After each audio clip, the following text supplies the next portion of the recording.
Chères Martiniquaises, chers Martiniquais, une nouvelle fois, j'ai le plaisir et l'honneur de vous présenter mes meilleurs vœux pour l'année à venir. Je voudrais d'abord avoir une pensée particulière pour celles et ceux d'entre vous qui se trouvent dans la peine, la solitude ou la maladie.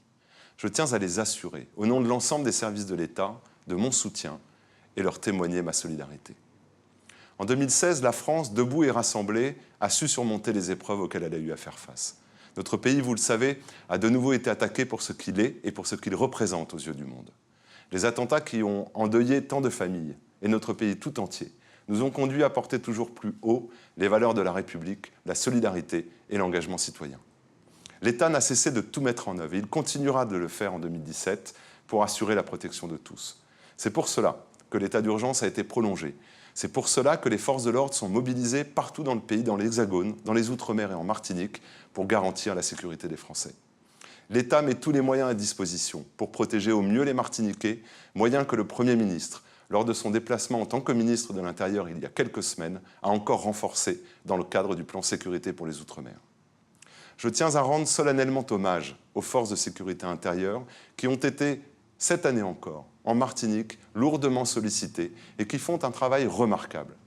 Je les remercie notamment pour leur mobilisation lors des grands rassemblements qui marquent les temps forts et festifs du calendrier, comme le Tour cycliste de Martinique, le Tour des Yoles Rondes, le Carnaval, ou à l'occasion des fêtes de fin d'année et du Jour de l'An.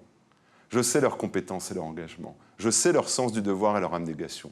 Je peux les constater au quotidien dans les nombreuses interventions qu'elles effectuent, souvent dans des conditions difficiles, au service de la population. Cette mobilisation, appuyée sur le renforcement de la prévention en liaison avec les communes, a permis de conforter une évolution globalement à la baisse de la délinquance en 2016. Mais le niveau de violence de certains faits reste intolérable. L'usage des armes à feu et des armes blanches est encore trop répandu sur l'île. J'en appelle à une prise de conscience collective, de chacune et de chacun, et dès le début de l'année sera lancée une nouvelle opération Déposer les armes. En matière de sécurité routière également, il n'est plus possible de continuer à constater, malgré tous les efforts faits en matière de prévention et de répression des infractions, un nombre toujours trop élevé de conducteurs avec des comportements irresponsables sur les routes. Les forces de sécurité intérieure, police et gendarmerie, continueront donc d'être très présentes en 2017 sur les routes martiniquaises. Mais chacun doit faire preuve de responsabilité. L'exigence en matière de sécurité civile reste aussi une priorité. Lorsque la Martinique a été touchée par des événements climatiques ou sanitaires, la solidarité nationale a également été au rendez-vous. L'épidémie de Zika, qui a sévi de janvier à octobre, a été contenue et à aucun moment l'appareil sanitaire n'a été débordé, notamment grâce à la mobilisation de tous les acteurs de santé martiniquais et aux renforts venus de l'Hexagone. La Martinique a aussi connu de fortes intempéries, au mois de septembre notamment, d'abord dans le nord de l'île, puis lors du passage de la tempête Mathieu. Et là encore, la solidarité nationale a aussitôt été mobilisée par la ministre des Outre-mer à travers l'ouverture immédiate des fonds de secours, en particulier au bénéfice du monde agricole, et à travers la reconnaissance de l'état de catastrophe naturelle pour les communes concernées. Chaque fois, la compétence et le savoir-faire des services de secours et d'intervention ont permis de réagir rapidement et avec un très grand professionnalisme. Et je veux aussi saluer la population martiniquaise dans son ensemble, qui a adopté dans ces circonstances exceptionnelles les comportements responsables. La solidarité nationale ne s'exerce pas uniquement dans des circonstances dramatiques ou exceptionnelles.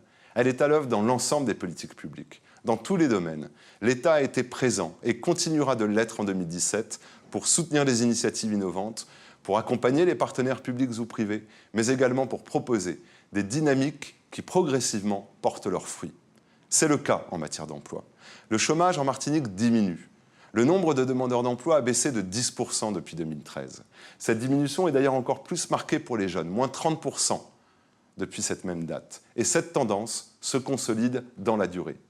Les derniers chiffres de Pôle emploi le confirment. Le nombre de demandeurs d'emploi a baissé de 6% sur un an et cette diminution dépasse même 16% pour les jeunes de moins de 25 ans. Cette évolution est bien sûr liée à un contexte général de reprise d'activité économique et c'est tant mieux. Mais elle est aussi fondée sur la mobilisation des dispositifs d'aide mis en place par l'État en termes de soutien à la compétitivité des entreprises et d'aide à l'embauche. En Martinique, des actions innovantes comme la mise en place de médiateurs économiques ou de guichets uniques ont également été lancées afin de renforcer encore plus l'impact des dispositifs nationaux. Ces actions n'ont qu'un seul objectif, le développement de l'activité et donc la création d'emplois dans le secteur marchand. La lutte contre le chômage, qui se situe encore à des niveaux supérieurs à la moyenne nationale, continuera d'être la priorité. Le combat pour l'égalité entre les femmes et les hommes n'est pas terminé. La lutte contre la pauvreté doit elle aussi continuer à s'intensifier. Oui, beaucoup reste à faire. Et cela ne pourra se faire qu'ensemble, en s'appuyant sur la richesse que constituent en termes d'innovation et de création de richesses et d'emplois les petites et moyennes entreprises martiniquaises.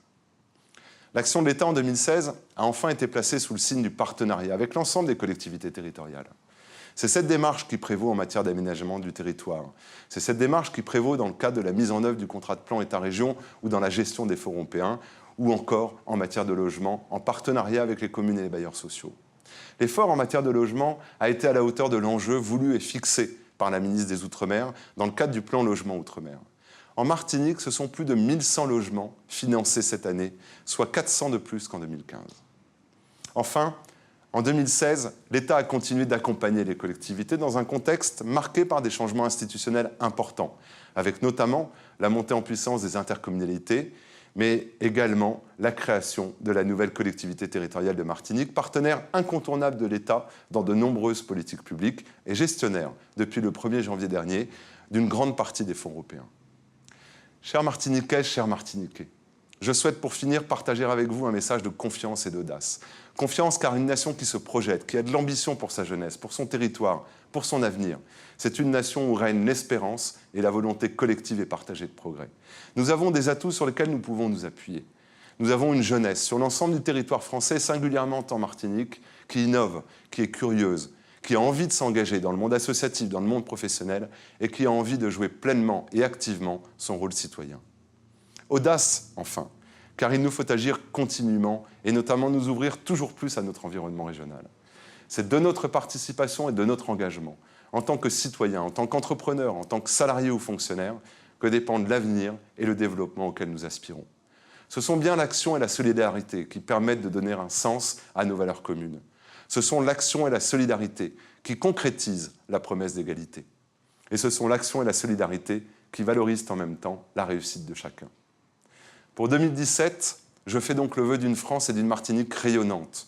Non parce que tout est facile, mais parce que c'est avec l'engagement, l'enthousiasme et la solidarité que nous continuerons à consolider les valeurs qui sont les nôtres, de liberté, d'égalité et de fraternité.